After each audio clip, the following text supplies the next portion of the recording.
Rodney Malone stood frozen in his own hallway at 4:47 a.m., his hand gripping the doorknob to the kitchen, listening to his wife's voice drift through the bedroom door. The 38-year-old warehouse supervisor had been about to leave for his first job of the day when her words stopped him cold. "He's just my personal ATM," Vanessa laughed into the phone, her voice bright with amusement. "The idiot actually believes I'm going to change." The worn leather strap of Rodney's work bag cut into his palm as his grip tightened. For 3 years, he'd been working 5 jobs to pay off the crushing debt his wife had accumulated before their marriage. Debt she'd promised was under control. Debt she'd sworn she was working to fix. Now, standing in the darkness of his own home, he heard the truth spelled out in her careless laughter. "Rodney! Oh, he'll never leave," Vanessa continued, completely unaware her husband was on the other side of that door. "He's too honorable. His words, not mine. He actually thinks he's being noble, working himself to death for me." What Vanessa didn't know, what nobody knew, was that Rodney had been keeping records. Every receipt, every bank transfer, every credit card statement, every lie. 3 thick folders sat in his locker at the warehouse, documenting everything. And in exactly 72 hours, he had an appointment with a divorce attorney that would change everything. The microwave clock cast a faint green glow across the kitchen tiles.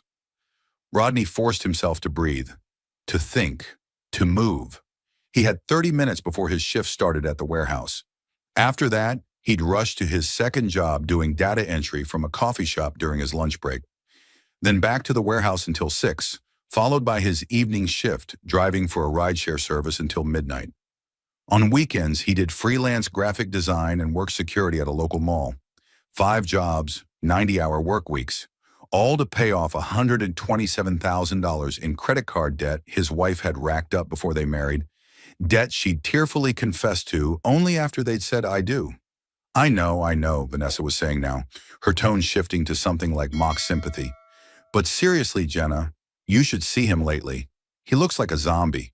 Dark circles, losing weight, falling asleep at the dinner table. It's actually kind of pathetic." The word hit Rodney like a physical blow. Pathetic. He thought about last Tuesday, when he dozed off in his soup after a 16-hour workday. Vanessa had laughed and taken a photo, posting it on social media with the caption, "My hard-working man." He'd thought she was being affectionate. Now he understood she'd been mocking him publicly. "The best part?" Vanessa's voice dropped to a conspiratorial whisper. "He doesn't even know I'm still shopping.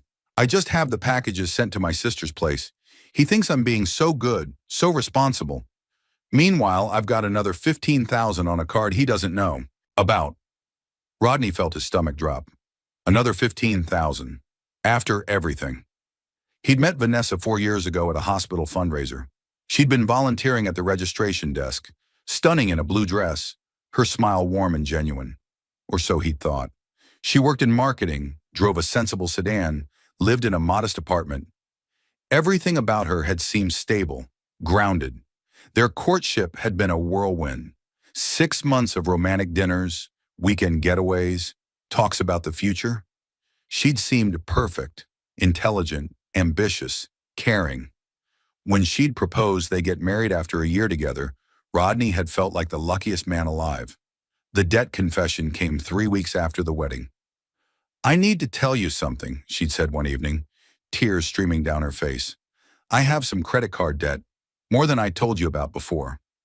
Rodney had known about the small amount she'd mentioned during their engagement, maybe $5,000 or $6,000 from a rough patch after college. He'd assured her they'd handle it together.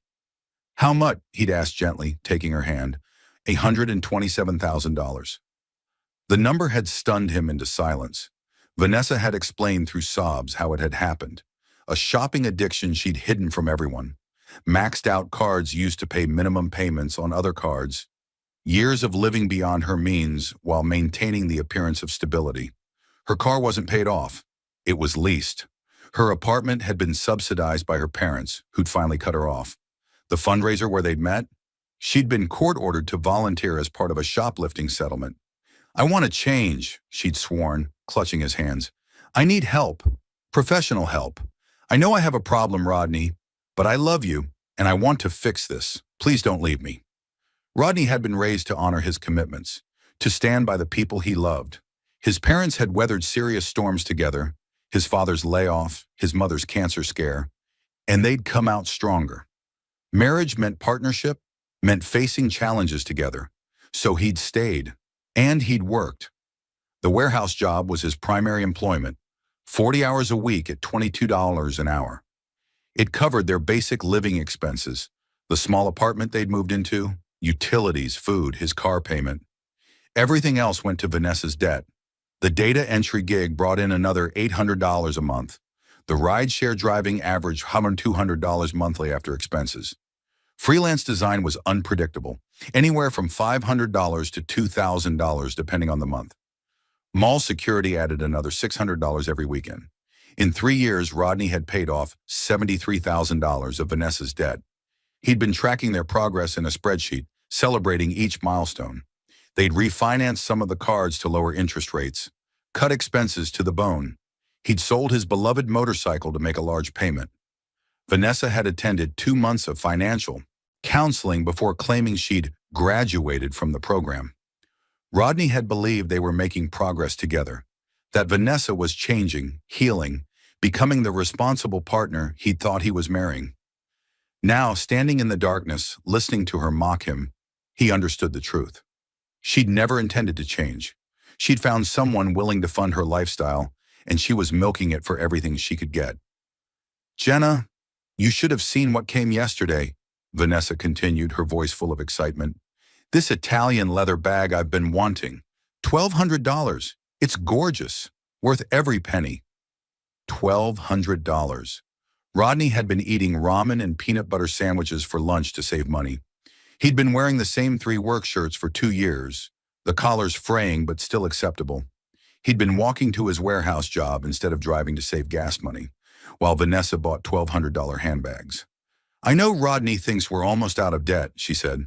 "Poor thing made this whole spreadsheet tracking our progress. It's actually sweet in a sad way. He has no idea I've been taking out new cards. As long as I keep the statements from reaching the apartment, he's clueless." The bedroom door opened suddenly. Rodney had been so focused on Vanessa's voice that he hadn't noticed the conversation ending. His wife appeared in the doorway, still in her silk pajamas, the expensive set Rodney thought had been a birthday gift from her sister, her phone in one hand. She jumped when she saw him, her eyes widening. "Rodney! God, you scared me. What are you doing standing in the dark?" His mouth felt dry. The question he wanted to ask stuck in his throat. "How long have you been lying to me?" But something held him back. Some instinct told him not to reveal what he'd heard. Not yet. "Couldn't sleep," he managed, his voice rough. "Heading to work."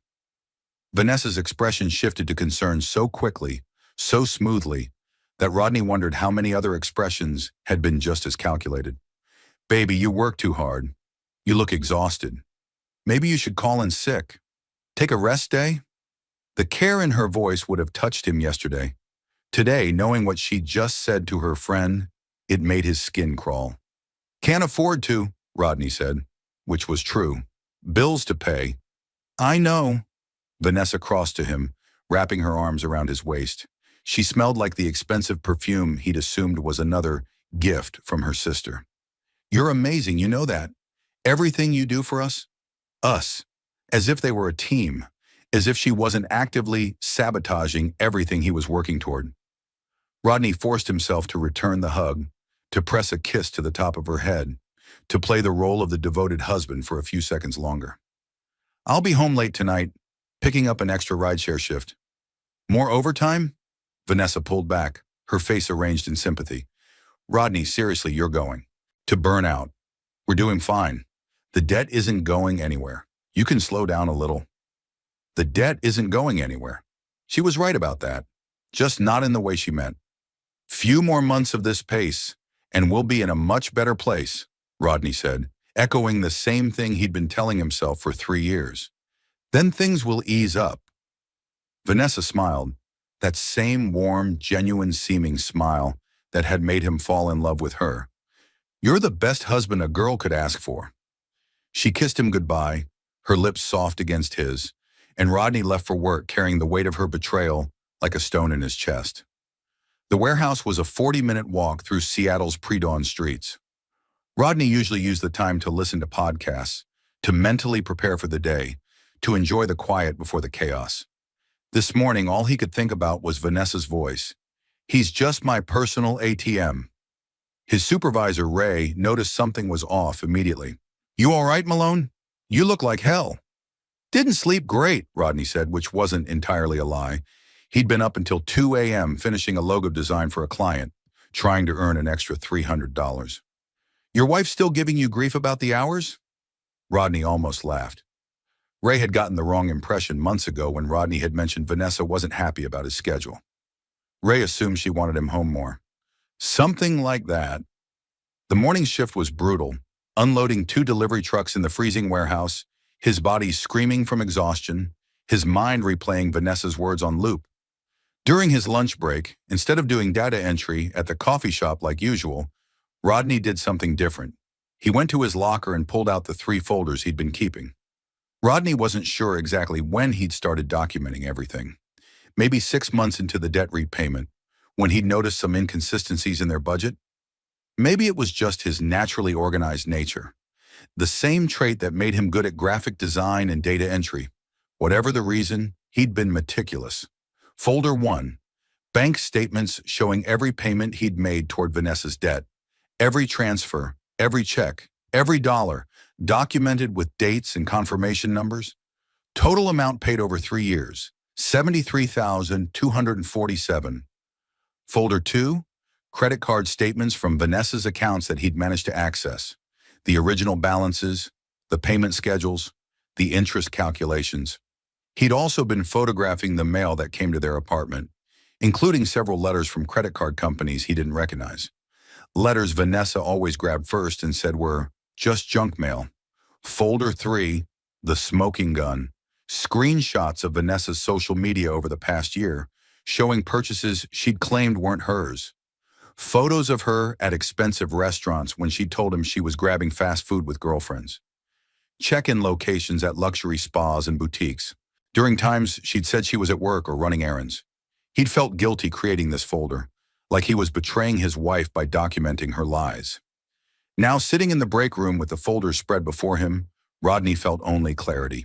His phone rang. Vanessa's mother, Kathleen. "Rodney, darling." Kathleen's voice was warm, affectionate. "How are you?" Kathleen Blake had always treated Rodney well. She was a retired teacher, practical and kind, and she'd seemed genuinely happy when Vanessa married him. What Kathleen didn't know was that Vanessa had been lying to her parents just as thoroughly as she'd been lying to Rodney. "I'm well, Mrs. Blake. How are you?" "Oh, you know me. Can't complain. Listen, I'm calling because Bill and I want to take you and Vanessa to dinner this weekend. Nothing fancy, just that Italian place you like. We haven't seen you two in ages." Rodney's throat tightened. Bill and Kathleen were good people. They were going to be devastated when they learned what their daughter had been doing. "That sounds wonderful," Rodney said. "Let me check with Vanessa about her schedule." "Perfect. And Rodney, we just want you to know how much we appreciate everything you do for our daughter. We know about the debt. We know you've been working so hard to help her get back on her feet. You're a good man. If you enjoy stories of sweet revenge and financial justice, like this video and subscribe to the channel now. There are brand new stories here every day, each one more intense than the last. And drop a comment below. What do you think Rodney is going to do? Let's see who guesses the ending correctly. After Kathleen hung up, Rodney sat in the break room, staring at his phone. Vanessa's parents thought he was noble, working multiple jobs to help their daughter. They had no idea she was still shopping, still spending, still lying. They had no idea she called him pathetic behind his back. Rodney pulled up his phone calendar. His attorney appointment was in 3 days, Monday afternoon at 2 p.m. He'd scheduled it during his lunch break, telling Vanessa he had a required safety training at work. The consultation was free, but Rodney had already prepared a list of questions, organized his documents, outlined the timeline of his marriage and Vanessa's deception. He'd scheduled the appointment 2 weeks ago, after discovering the shopping bags hidden in the garage under a tarp. Designer clothes with tags still attached, expensive shoes in boxes, luxury items Vanessa had never mentioned buying. She'd been so careful, having packages sent elsewhere, hiding purchases, maintaining the facade of responsibility. But Rodney had worked in inventory management for 15 years. He knew how to track things, how to notice discrepancies, how to follow paper trails. And over the past 6 months, as his suspicions grew, he'd become very, very good at finding what Vanessa was hiding. His phone buzzed with a text from Vanessa. "Love you, baby. Don't work too hard today." Rodney stared at the message, at the heart emoji, at the casual endearment from someone who'd called him an idiot just hours before. He typed back, "Love you too. See you tonight." The lie felt bitter on his tongue, but necessary, because Rodney had learned something important in the past 3 years of exhausting work. Patience pays off. Preparation matters. And the best revenge isn't revenge at all. It's justice, served cold and documented. What Vanessa didn't know was that Rodney had already contacted 2 of the credit card companies she thought he knew nothing about. He'd explained he was her husband, inquired about the accounts, learned that she'd listed him as an authorized user without his knowledge on one of them. The company rep had helpfully confirmed the balance, $23,400. What Vanessa didn't know was that Rodney had been recording his work hours meticulously, documenting every extra shift, every sacrifice, every dollar that had gone toward her debt while she secretly accumulated more. What Vanessa didn't know was that Rodney had screenshots of text messages she'd sent to her sister about their shopping trips, messages where Vanessa explicitly stated she was hiding purchases from her clueless husband. And what Vanessa definitely didn't know was that this morning's overheard conversation had been the final piece Rodney needed, because Washington was a 2-party consent state for recordings, but it was perfectly legal to testify about conversations you'd overheard firsthand. Rodney closed the folders, locked them carefully back in his locker, and headed back to the warehouse floor. He had 72 hours until the attorney appointment, 72 hours to keep playing the devoted husband, 72 hours to gather any final documentation he might need. And then, he thought as he lifted another box onto the conveyor belt, his muscles screaming and his mind crystal clear, then the real work would begin. Vanessa thought she'd married an ATM. She thought she'd found someone too honorable, too devoted to ever fight back. She was about to learn exactly how wrong she'd been, because Rodney Malone wasn't pathetic, he wasn't clueless, and he definitely wasn't anyone's fool. He was just a man who'd been keeping very, very careful records. The shift ended at 6 p.m. Rodney grabbed his rideshare tablet and headed out into Seattle's early evening traffic. His first passenger was a businessman heading to a downtown hotel, distracted by his phone the entire ride. The second was a young couple celebrating an anniversary, laughing and holding hands in his back seat. Rodney watched them in the rearview mirror and remembered being that happy once. Remembered believing his marriage was real, his wife's love genuine, his sacrifices meaningful. Now he knew better. His phone buzzed around 10 p.m., a text from Vanessa asking when he'd be home. Rodney responded that he'd grabbed 2 more rides and would be back around later. Midnight. She sent back a sad emoji and, "I miss you." He wondered if she'd been on the phone with friends again, laughing about her pathetic husband who worked himself to death while she shopped. He wondered how many people knew the truth about their marriage. How many of Vanessa's friends were in on the joke? It didn't matter. In 72 hours, everything would change. Rodney's last passenger of the night was an elderly woman named Dorothy, heading home from her daughter's house after babysitting her grandchildren. She chatted pleasantly during the ride, asking Rodney about his life.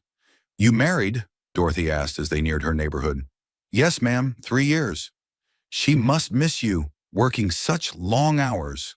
Rodney's hands tightened on the steering wheel. "I'm sure she does. My late husband worked 2 jobs when our kids were young," Dorothy continued. "It was hard, but we got through it together. Partnership, that's what marriage is, pulling together toward the same goal." "That's what I always thought," Rodney said quietly. Dorothy patted his shoulder as she climbed out of the car. "You're a good man. I can tell. Your wife is lucky to have you." Rodney drove home through empty streets, Dorothy's words echoing in his mind. Partnership, pulling together, the same goal. He'd been pulling alone for 3 years, dragging the weight of Vanessa's lies and debts, while she added more weight behind his back, laughing at his efforts. Not anymore. When Rodney finally walked through the apartment door at 12:37 a.m., Vanessa was already asleep, sprawled across their bed in expensive pajamas, her phone charging on the nightstand. He stood in the doorway watching her for a moment. This woman he'd married, this stranger he'd been killing himself for. In the morning, he'd wake up at 4:30 a.m. and do it all again. 5 jobs, 90 hours, one more day of pretending everything was fine. But the clock was ticking, and Rodney Malone was very good at counting down. The weekend before Rodney's attorney appointment passed in a surreal haze of normalcy. Saturday morning, he woke at 5 a.m. for his mall security shift, came home to find Vanessa still sleeping, and spent the afternoon doing freelance design work while she went to lunch with girlfriends. Sunday, they attended Bill and Kathleen's Italian dinner as planned, where Vanessa played the role of devoted wife so convincingly that Rodney almost admired the performance. "You two seem so happy," Kathleen said over dessert, beaming at them across the table. "Tired, maybe, but happy." "We are," Vanessa said, squeezing Rodney's hand. Her fingers were warm, her smile radiant. "Rodney has been working so hard for us. I'm the luckiest woman alive." Bill raised his wine glass. "To Rodney and to young people who still understand what commitment means." Rodney clinked glasses with his in-laws, smiled at his wife, and counted down the hours. 48 hours until the truth came out. Monday morning arrived cold and gray, typical Seattle weather for late November. Rodney went through his usual routine: warehouse shift starting at 5 a.m., lunch break data entry at the coffee shop. Except today, instead of sitting at his usual corner table typing spreadsheet entries, Rodney drove 15 minutes across town to the offices of Bradford and Associates, Family Law. The attorney, Jennifer Bradford, was a sharp-eyed woman in her early 50s with gray-streaked hair and a no-nonsense demeanor.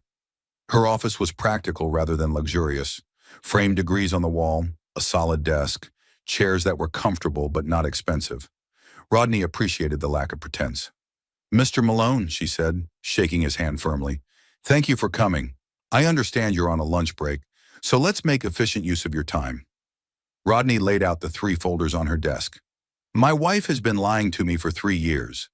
I've been working 5 jobs to pay off $127,000 in credit card debt she accumulated before our marriage. She promised she was changing, getting help, being responsible. Last Friday, I overheard her on the phone telling a friend I'm her personal ATM and admitting she's taken out more secret credit cards." Jennifer opened the first folder, her expression neutral but attentive as she scanned through the bank statements. "How much have you paid toward her original debt?" $73,247. "And these new cards she's taken out?" "At least one, I can confirm, $23,400. She mentioned another $15,000 to her friend, but I haven't located that account yet." Jennifer's eyebrows rose slightly. "So potentially $38,000 in new debt while you've been working to eliminate the old debt?" "Correct." She moved to the second folder, studying the credit card statements and photographed mail. "Did you sign or authorize any of these accounts?" "No, although I discovered she listed me as an authorized user on one without my knowledge." "That's problematic for her, not for you." Jennifer made notes on a legal pad. "Washington is a community property state, but debts incurred before marriage typically remain separate. However, any money you've spent paying her premarital debts is arguably a gift unless you can prove otherwise. These records help significantly." Rodney had researched this extensively during countless late nights between shifts. "I can prove I was told the debt was being managed responsibly. I can prove she lied about her spending. And I can testify that she's been taking out new debt while hiding it from me." Jennifer opened the third folder, scrolling through the social media screenshots. Her expression hardened. "These show a pattern of deception. Expensive purchases, luxury experiences, all while you worked yourself to exhaustion. And this final piece, you personally overheard her call you her personal ATM?" "Friday morning, 4:47 a.m. I can describe the entire conversation in detail." The attorney sat back, tapping her pen against the legal pad. "Mr. Malone, I'm going to be direct with you. This is a strong case. Your documentation is exceptional, but divorce is expensive, emotionally draining, and time-consuming. Are you absolutely certain this is what you want?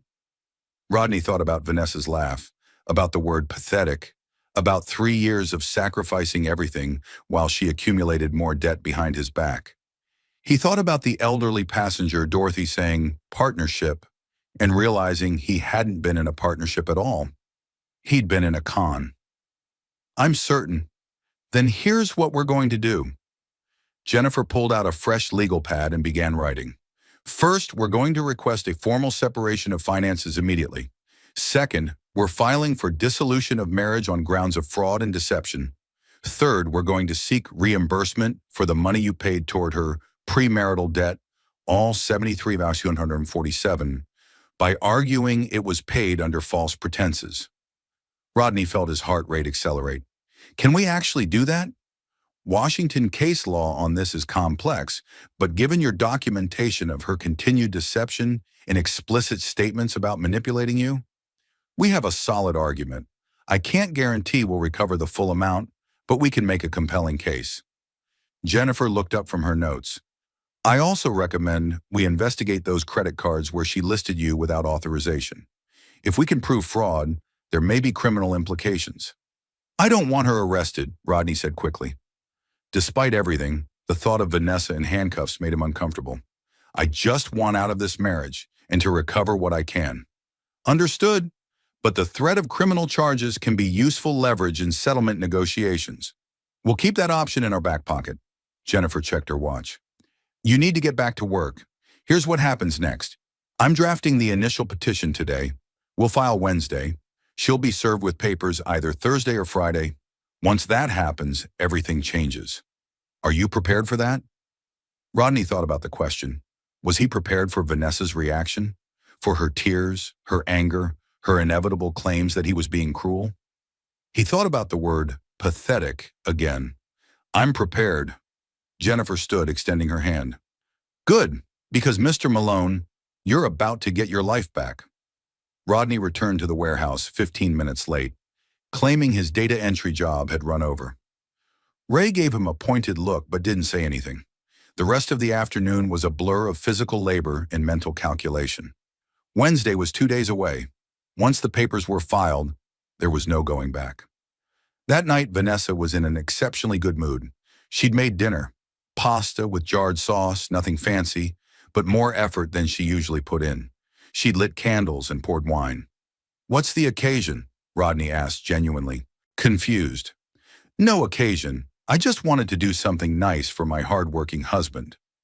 Vanessa smiled across the table. You look stressed lately. Everything okay at work? The question was so perfectly timed, so carefully delivered, that Rodney wondered if she'd somehow sensed something was off. But no, her expression was open, curious, apparently genuine. Just tired, he said. It's been a long few months. Maybe it's time to think about cutting back, Vanessa suggested. You've been doing 5 jobs for so long. Maybe drop one? We're doing better financially now, right? We could manage with less income.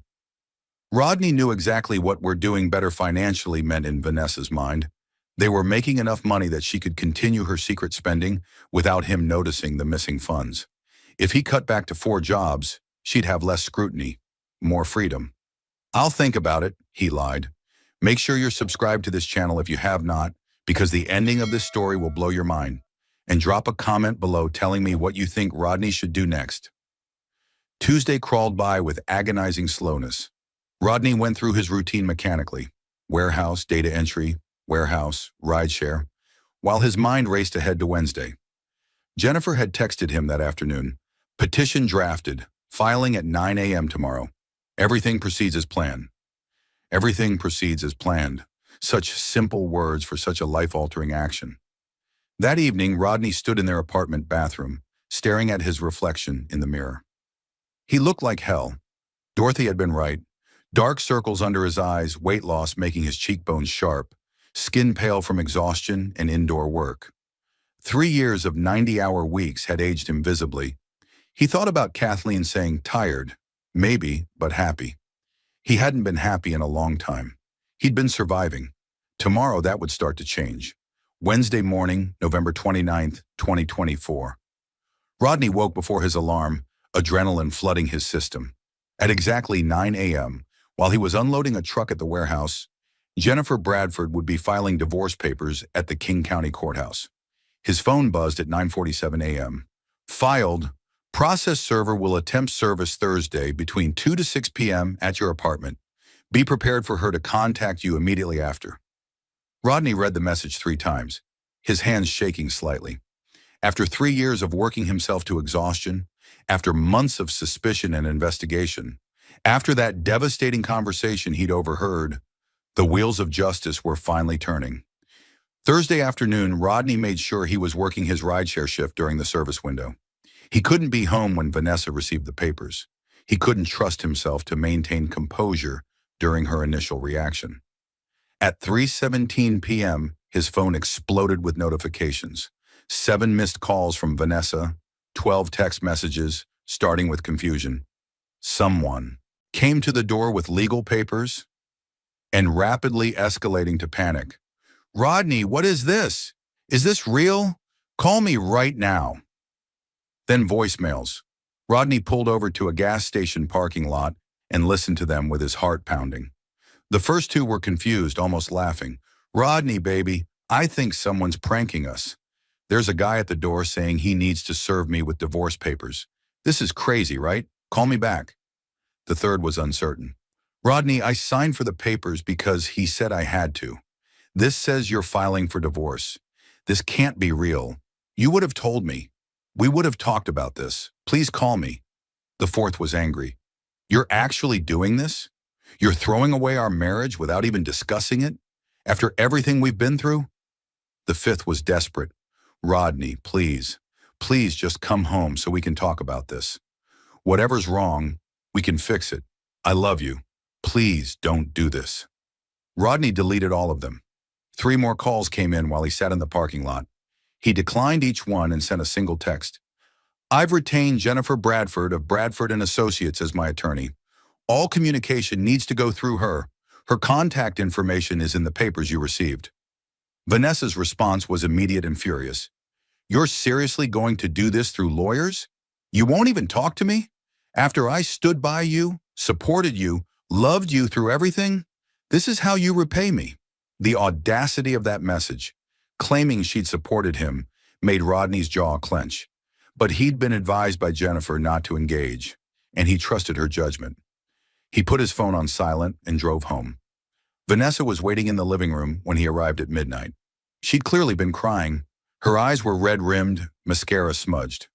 She looked small and vulnerable in her pajamas, curled on the couch with the divorce petition spread on the coffee table. "Rodney," her voice broke. "Why?"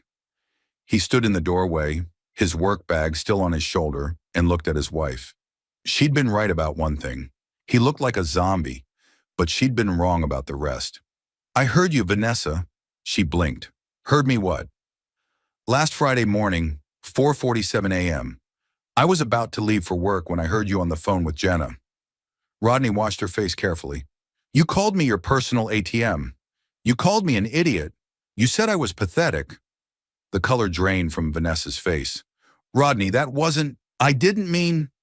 "You also mentioned that you've been taking out new credit cards, at least one with $15,000 on it, sent to your sister's place so I wouldn't find out, and that Italian leather bag that cost $200. Vanessa stood abruptly, her hands shaking. "You were listening to a private conversation? That's a violation of what? My trust? My time? My money?" Rodney set his bag down slowly. "I've been working 5 jobs for 3 years, Vanessa. 90-hour weeks. I sold my motorcycle. I eat ramen for lunch. I walk to work to save gas money. All while you've been secretly shopping and laughing about how clueless I am. I have a problem." Vanessa's voice rose defensively. "You know I have a shopping addiction. You knew that when you married me. You promised to help me." "Help you, yes. Fund you endlessly while you mock me? No, that wasn't part of the deal." "The deal?" Vanessa's expression shifted from defensive to bitter. "Is that what our marriage is to you? A deal?" Rodney felt something cold and hard settle in his chest. "You made it a transaction when you called me your ATM. I was venting to a friend. People say things they don't mean when they're venting. You've never said anything you regretted? Not about the person I claim to love. Rodney pulled out his phone and opened his notes app, where he'd transcribed the entire conversation. You said, and I quote, "He'll never leave. He's too honorable. He actually thinks he's being noble, working himself to death for me." Did you mean that? Vanessa's face crumpled. Rodney, please. I made a mistake. I'm sorry, but you can't just end our marriage over one stupid conversation. We can go to counseling. I'll really get help this time. There's $23,400 on a credit card where you listed me as an authorized user without my knowledge. The company confirmed it. She froze. And I found the shopping bags in the garage, Vanessa, under the tarp, behind my tools, designer clothes, shoes, accessories, thousands of dollars worth. Those were, she started, then stopped, realizing she had no good explanation. You've been having packages sent to your sister's apartment. You've been hiding spending from me while I've been paying off your debt. And according to my calculations, you've accumulated at least $38,000 in new debt in the past year alone, while I paid off $73,000 of your old debt. The silence that followed was deafening. I want it back, Rodney said quietly. Every dollar I paid, $73,247. My attorney is filing for reimbursement on grounds of fraud and deception. Vanessa's expression shifted from grief to rage so quickly it was startling. Fraud? You're calling me a fraud. I'm your wife.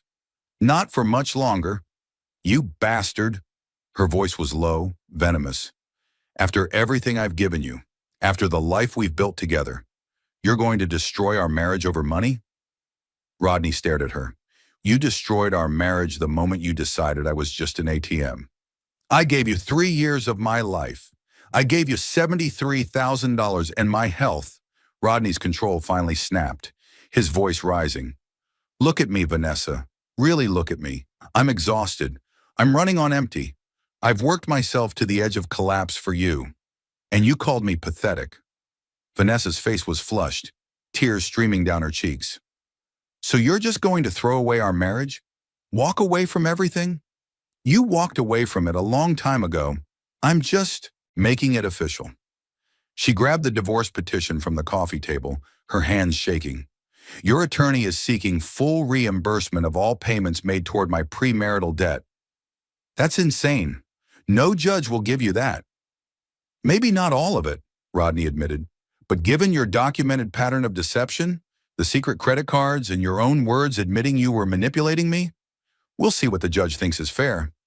If you're enjoying this story, hit that like button and let me know in the comments what you would have done in Rodney's situation. This is revenge, Vanessa hissed. This is you trying to punish me. No. Rodney picked up his work bag. Revenge would be putting you through what you put me through. This is just me protecting myself and trying to recover from the financial damage you've caused. Where are you going? I've rented a room across town. I'll be back this weekend with friends to get my belongings. My attorney will be in touch about property division and settlement discussions. Rodney, wait. Vanessa crossed to him, her hand reaching for his arm. Please, let's just talk about this. No lawyers, no courts, just you and me, like it used to be. Like it used to be, when she'd played the devoted wife while secretly planning to drain him dry. There's nothing left to talk about, Rodney said. You made your choices. Now I'm making mine. He walked out the door, hearing her screaming after him, and didn't look back. The rented room was a studio apartment in a converted house near the University District, small but clean, $800 a month. Rodney set his bag down on the single bed and looked around at the space. Probably 400 square feet total, with a kitchenette in one corner and a bathroom barely big enough to turn around in. It was the most peaceful place he'd been in 3 years. His phone was still exploding with messages from Vanessa. He blocked her number and sent a final text from his work phone. All communication through attorneys. Do not contact me directly again. Then he called Jennifer Bradford. How did it go? She asked. She's furious, claiming I'm being cruel, that we should work it out without lawyers. Classic response. She's going to try to manipulate you into dropping the petition. Don't engage. She had you served with divorce papers. That ship has sailed. Jennifer paused. Did she admit to the new debt? She tried to deny it, then pivoted to blaming her addiction, then got angry. She didn't explicitly admit the amount, but she didn't deny it either. Good enough. Discovery will uncover everything. Now, Mr. Malone, I need you to do something for yourself. What's that? Take tomorrow off. One of your jobs. Anyone. Sleep in. Rest. Because the legal process is going to be exhausting in its own way, and you need to start taking care of yourself. Rodney looked around his tiny studio apartment, his sanctuary, and realized Jennifer was right. For 3 years, he'd been running, on fumes, pushing himself past every reasonable limit, all for a woman who'd viewed him as a resource to exploit. I'll take tomorrow's rideshare shift off, he said. First day in 3 years, I haven't worked all 5 jobs. Good. You're going to need your strength, because Mr. Malone, I have a feeling your wife is going to make this difficult. Jennifer had no idea how right she was. Over the next week, Vanessa launched a full campaign. She called Rodney's parents in Portland, sobbing about how their son had abandoned her without warning, how cruel he was being. His mother called him, confused and hurt. Rodney, what's going on? Vanessa says you just walked out. She says she doesn't know what she did wrong. Rodney spent an hour on the phone with his parents, explaining the debt, the lies, the overheard conversation. His father listened quietly, then said simply, Son, you did the right thing. Come visit this weekend. Bring your laundry. Vanessa called Rodney's workplace, claiming there was a family emergency and asking them to tell him to call her immediately. Ray pulled Rodney aside. Your wife called, said it's urgent. Everything okay? We're separated. She's trying to get around the fact that I blocked her number. If she calls again, please don't pass along messages. Ray's expression hardened. Understood. Sorry you're going through this. Vanessa showed up at the coffee shop where Rodney did his data entry work, causing a scene that got both of them asked to leave. You're destroying my life, she screamed as the manager escorted them out. 3 years of marriage and you throw it away without a second thought? Rodney looked at her calmly. I had months of second thoughts. You just never noticed. The most shocking move came on day 9 of their separation. Rodney received a call from Jennifer. Your wife has filed a counter petition. She's seeking spousal support, claiming she gave up career opportunities to support your work schedule and that you owe her financial assistance during and after the divorce. Rodney felt his stomach drop. She's seeking support? After everything? It's not uncommon for the party at fault to go on offense as a defense strategy. She's trying to paint herself as the wrong spouse who sacrificed for the marriage. Don't worry, we have documentation that disproves her narrative, but this means the case is going to get uglier before it gets better. That night, Rodney sat in his studio apartment, exhausted from warehouse work and rideshare driving, and pulled out a notebook. He'd been keeping a journal since the separation, documenting his thoughts and feelings. Now he wrote, Day 9. Vanessa is fighting back. She's painting me as the villain, telling everyone I abandoned her, seeking spousal support despite lying to me for years. Part of me expected this. People don't change their core nature just because they're caught. But here's what she doesn't understand. I'm not the same person I was 10 days ago. For 3 years, I was Rodney, the devoted husband, Rodney, the hard worker, Rodney, the fool. That person is gone. I'm Rodney Malone, the man with 3 folders of documentation, the man who kept records, the man who walked away, and I'm just getting started. He closed the notebook and looked at his calendar. The initial settlement conference was in 3 weeks. Discovery would take another month beyond that. The full divorce process could take 6 months or more, Jennifer had warned him. Rodney had spent 3 years working 90-hour weeks. He could handle 6 months of legal proceedings, because at the end of those 6 months, he'd be free. And more importantly, he'd have something Vanessa could never take away from him, his self-respect. The question was whether he'd get his money back too. That answer was coming. But first, Vanessa had one more card to play. And when she played it, Rodney would discover just how far she was willing to go to avoid facing the consequences of her own actions. The settlement conference took place on December 20th in a bland mediation room at Bradford & Associates. Rodney arrived 15 minutes early, dressed in the one good suit he owned, the same one he'd worn to his wedding 4 years ago.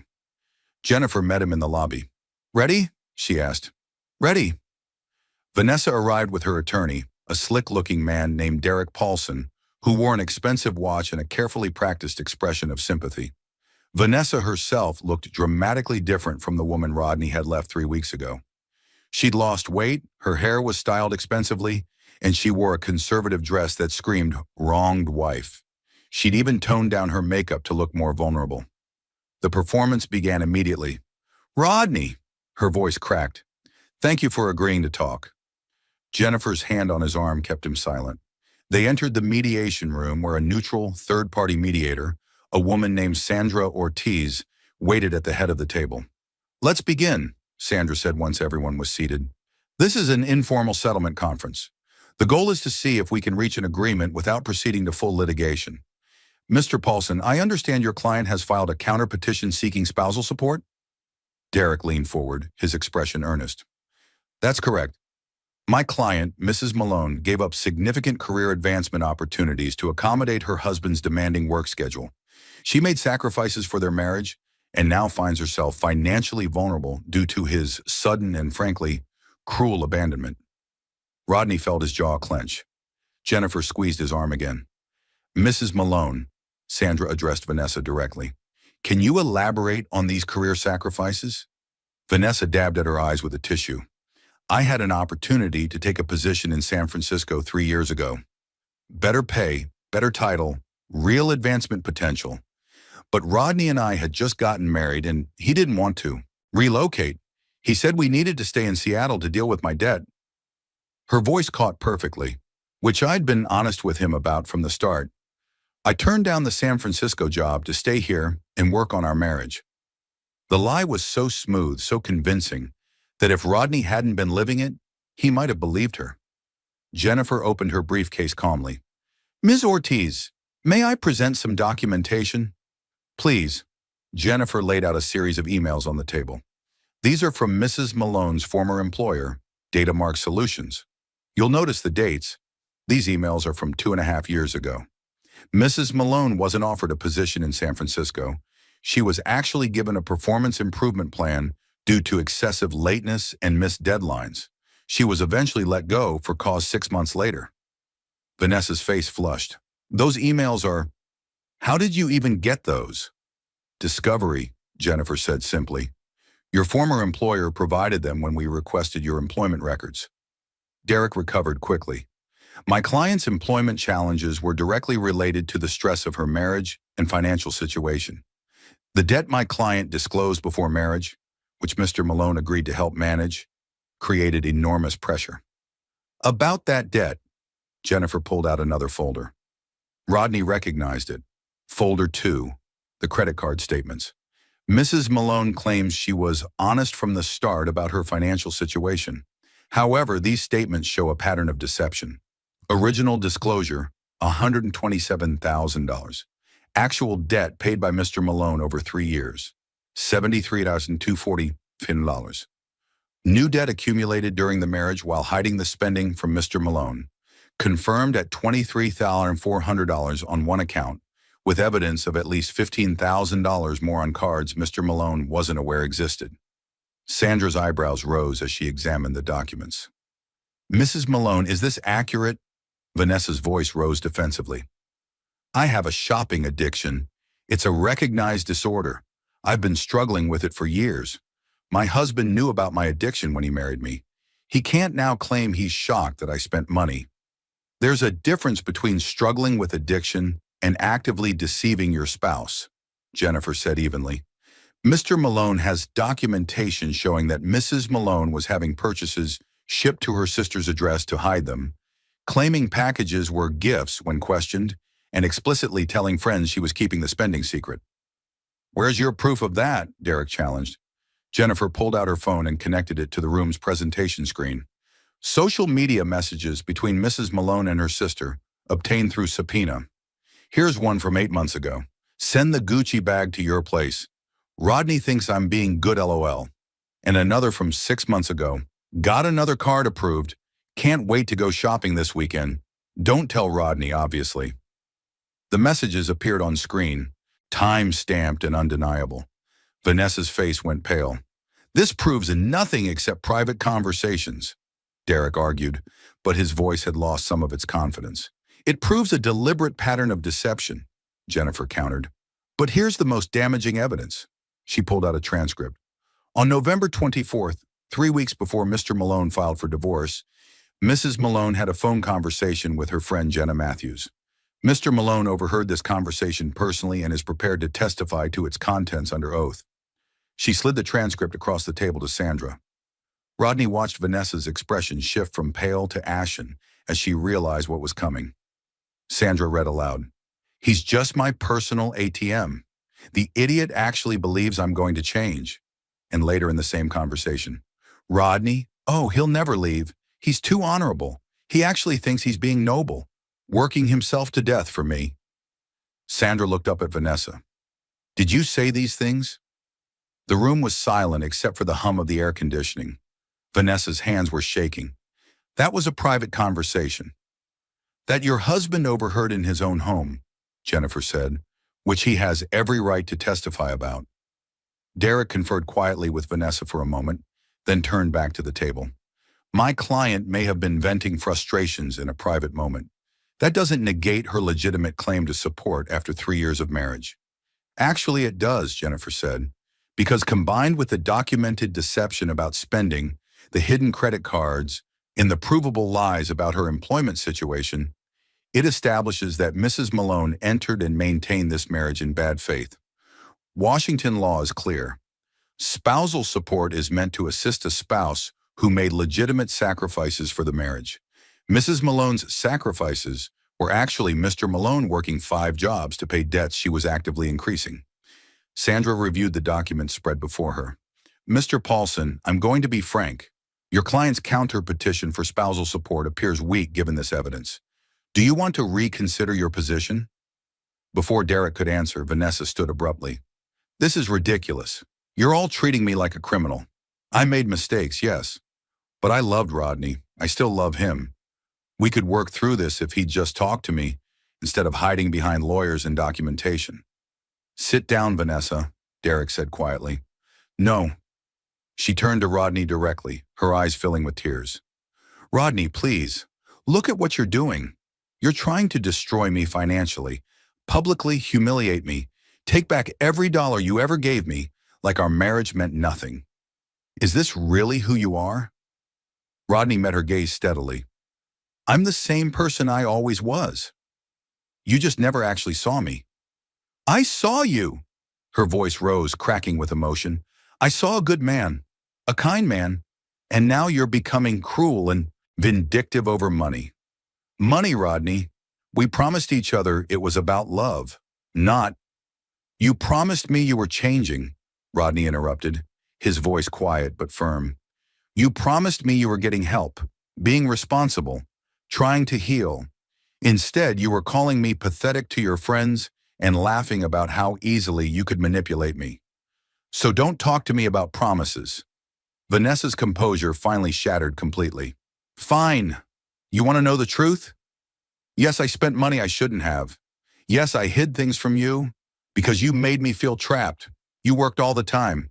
You were never home. You made our entire marriage about my debt instead of about us. What was I supposed to do? Sit alone in that apartment while you killed yourself for a number on a spreadsheet? You were supposed to be honest, Rodney said. That's it. Just honest. Honest? Vanessa laughed bitterly. You want honest? Here's honest. I married you because you seemed safe, stable, the kind of guy who wouldn't leave even when things got hard. And I was right, wasn't I? You stayed for 3 years, working yourself to death, being the perfect, dutiful husband. I just didn't expect you to eventually grow a spine. The room went completely silent. Even Derek looked shocked. Sandra cleared her throat. Mrs. Malone, I think we should take a break. No. Vanessa was on a roll now, her carefully constructed victim persona completely abandoned. You want to paint me as the villain? Fine. But let's be real about what this marriage was. Rodney needed to feel needed. He needed to be the hero, the savior, the good guy. I gave him that. And now he's angry because he finally realized he wasn't saving me. I didn't want to be saved. I wanted someone who would fund my lifestyle without question. Rodney felt something cold and final settle in his chest. This was it, the final cruelty. Vanessa admitting in front of witnesses that their entire marriage had been a con from the start. Are you finished? Jennifer asked calmly. Vanessa seemed to realize what she just said. She looked around the room, at Sandra's stunned expression, at Derek's horrified face, at Rodney's carefully neutral one. That came out wrong. I don't think it did, Jennifer said. She turned to Sandra. Ms. Ortiz, I think we're done with mediation. We'll see Mrs. Malone in court. Derek grabbed Vanessa's arm as she started to speak again. Don't say another word. We're leaving. He practically dragged her toward the door, then paused and turned back. This conversation was supposed to be confidential. It was, Jennifer agreed, but Mrs. Malone just admitted to fraud in front of a neutral mediator. That changes things. After they left, Sandra sat back in her chair, looking drained. In 20 years of mediation, I've never seen anything quite like that. Will you testify about what she said? Jennifer asked. If this goes to trial? Sandra hesitated, then nodded. If subpoenaed, yes. What she admitted to, marrying someone specifically to exploit them financially, that's relevant to the case. Rodney sat quietly, processing what had just happened. Vanessa had finally told the truth. She'd married him because he seemed like someone she could use. And she'd been right. For 3 years, he'd played exactly the role she'd cast him in. But not anymore. What happens now? He asked Jennifer as they left the building. Now? Jennifer smiled grimly. Now we have ammunition. Vanessa just admitted to fraud in front of a witness. Derek will try to walk it back, claim she was emotional and misspoke. But combined with everything else, we're in a very strong position. For the reimbursement? For all of it. The divorce will be granted, obviously. You'll keep your separate property, and I think we have a legitimate shot at recovering a significant portion of what you paid toward her debt. Maybe not the full $70,240, but enough to make a difference. Rodney looked out at the Seattle skyline, gray clouds hanging low over the city. I don't even care about the money anymore. I just want this over. I know, but you deserve compensation for what she did to you. And more importantly, there need to be consequences. If Vanessa can do this to you and walk away unscathed, she'll do it to the next person. That thought hadn't occurred to Rodney. You think she'd do this again? People like Vanessa don't change, Mr. Malone. They just find new victims. The court date was set for February 14th, Valentine's Day, ironically. In the 6 weeks between the failed mediation and the hearing, Rodney's life began to slowly stabilize. He dropped the mall security job, cutting down to 4 jobs instead of 5. The extra 12 hours per week felt like a vacation. He started sleeping more, eating better, actually having time to think about something other than work. He also started therapy. His insurance through the warehouse job covered it, and Jennifer had recommended it during their last meeting. You've been through trauma, she'd said, even if you don't feel traumatized. 3 years of manipulation and exploitation leave scars. His therapist, Dr. Reeves, was a straightforward woman who didn't mince words. You're going to be angry, she told him in their first session. Probably for a while. That's normal. You gave 3 years of your life and $73,000 to someone who viewed you as a resource. Anger is appropriate. I don't feel angry, Rodney admitted. I feel empty. That's shock. The anger will come. She was right. Over the next several weeks, as the reality of his situation sank in, Rodney cycled through emotions he'd been suppressing for years. Anger at Vanessa for using him. Anger at himself for not seeing it sooner. Grief for the marriage he'd thought he had. Guilt for the time he'd wasted. You didn't waste it, Dr. Reeves corrected gently.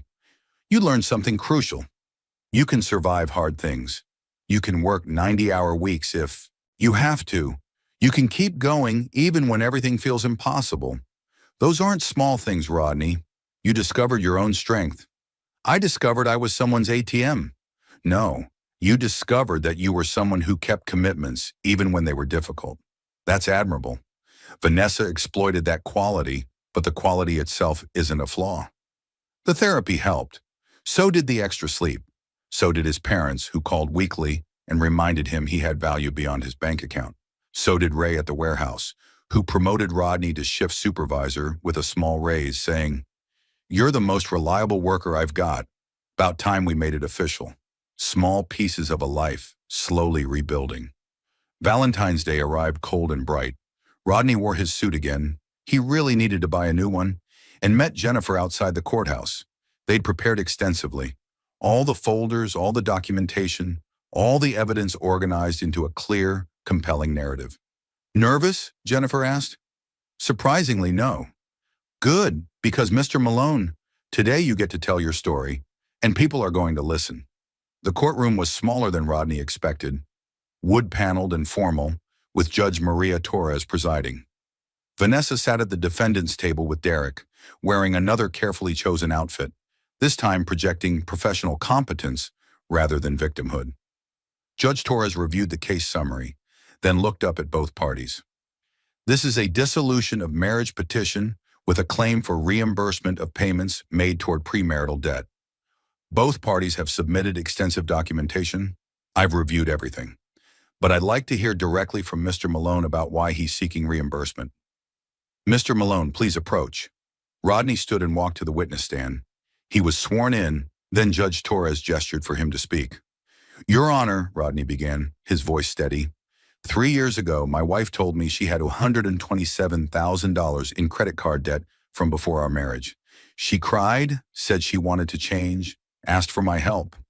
I loved her, so I said yes. I took on extra work, eventually 5 jobs total, to pay off that debt while maintaining our household. Over 3 years, I paid $73,747 toward her debt. And you're seeking reimbursement for that amount?" Judge Torres asked. "Yes, Your Honor. Because while I was working 90-hour weeks to eliminate her debt, she was secretly accumulating more. She was having shopping bags sent to her sister's address to hide them from me. She was opening new credit cards without telling me, and she was telling her friends I was her personal ATM, and that I was too stupid to notice what she was doing." Judge Torres's expression remained neutral. "You have evidence of this?" Jennifer stood. "Yes, Your Honor. We've submitted bank statements showing all payments made by Mr. Malone, credit card statements showing Mrs. Malone's new debt accumulated during the marriage, social media, messages proving she was hiding purchases, and testimony about statements Mrs. Malone made admitting she married Mr. Malone specifically because he seemed financially exploitable." "I'd like to hear from Mrs. Malone," Judge Torres said. Vanessa took the stand, her hands folded primly. "Your Honor, I made mistakes. I admit that. I have a shopping addiction, which is a real disorder. I've struggled with it for years. When I married Rodney, I thought I could manage it, but the pressure of the debt made it worse. I never meant to hurt him, and as for the things I said to my friend, those were said in a moment of frustration. I was venting. I didn't mean them literally." "But you did accumulate new debt while your husband was paying off your old debt?" Vanessa hesitated. "Some, yes, but not as much as he's claiming." Jennifer stood again. "Your Honor, we have documentation showing at least $2,400 in confirmed new debt on one card with strong evidence of an additional $15,000 on another account. Mrs. Malone has also admitted, on record during our settlement conference, that she married Mr. Malone because he seemed like someone who would fund her lifestyle without question. The mediator, Sandra Ortiz, will testify to this if needed." Judge Torres made notes, then looked at Vanessa directly. "Mrs. Malone, did you say that?" Vanessa's perfect composure finally cracked. "I was upset. The mediation was hostile. I said things I didn't mean." "But you did say them?" A long pause. "Yes." Judge Torres sat back, studying both parties. "I'm going to take a brief recess to review the documentation more thoroughly. We'll reconvene in 30 minutes. If you enjoyed this story, like this video and leave a comment telling me what you thought. And if you're not already subscribed to the channel, please subscribe and hit the notification bell to get alerts for new stories like this one. Those 30 minutes felt like hours. Rodney sat in the hallway with Jennifer, watching people flow through the courthouse.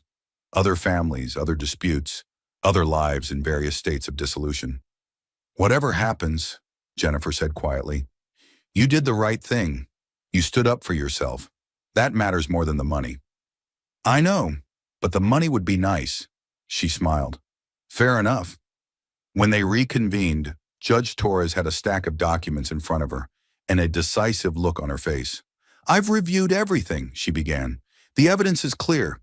Mrs. Malone entered this marriage with significant debt, which she disclosed to Mr. Malone.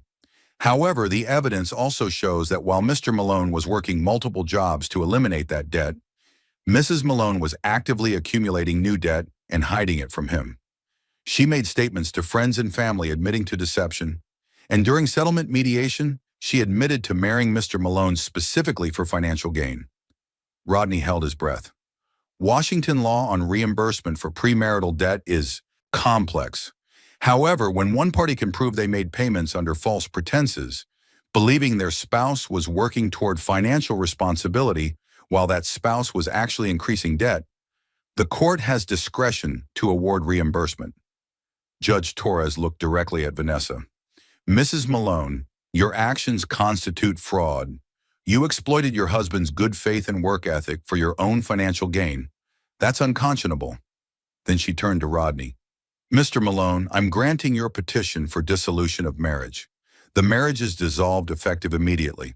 Regarding financial reimbursement, I'm awarding you $58,000, approximately 80% of what you paid toward Mrs. Malone's premarital debt.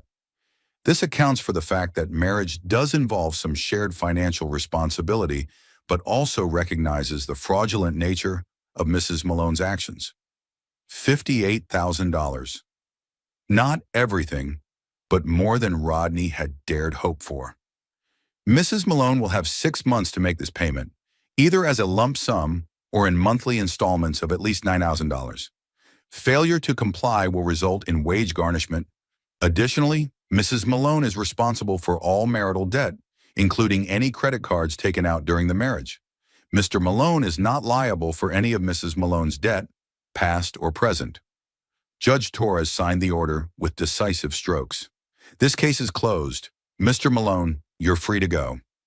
Rodney stood on shaking legs. It was over.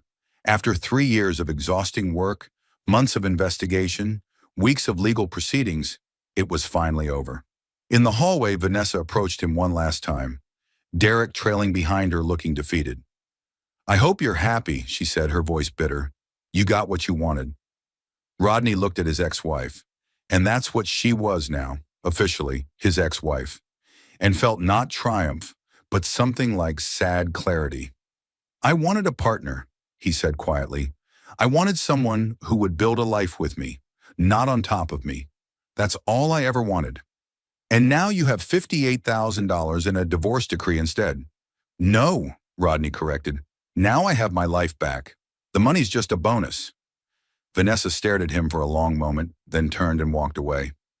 Derek followed, already on his phone, probably calculating how they'd come up with $58,000 in 6 months. Jennifer shook Rodney's hand firmly. Congratulations, Mr. Malone. You did it. We did it. Thank you for everything. My pleasure. And Rodney, take that money and do something good with it. Take a vacation. Buy yourself something nice. Start a savings account. Whatever you do, make sure it's for you. Rodney drove to his parents' house that evening, the court order in his briefcase, his mind still processing everything. His mother made his favorite dinner, pot roast with vegetables, and his father opened a bottle of wine they'd been saving. To Rodney, his father toasted, who learned the hardest lesson of all. Some people aren't worth saving. That's not quite right, Rodney said slowly. The lesson isn't that Vanessa wasn't worth saving. It's that I can't save someone who doesn't want to be saved. And more importantly, I can't sacrifice myself trying. His mother squeezed his hand. You're going to be okay, sweetheart. Better than okay. She was right.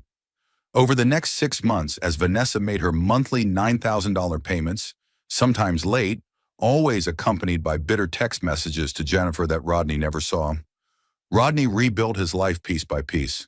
He dropped down to 3 jobs. The warehouse supervisor position paid better now, covering his basic expenses. He kept the freelance design work because he enjoyed it, and one rideshare shift on weekends for extra money. 45 hours a week instead of 90. It felt like freedom. He moved into a better apartment, still modest but his own space, decorated the way he wanted.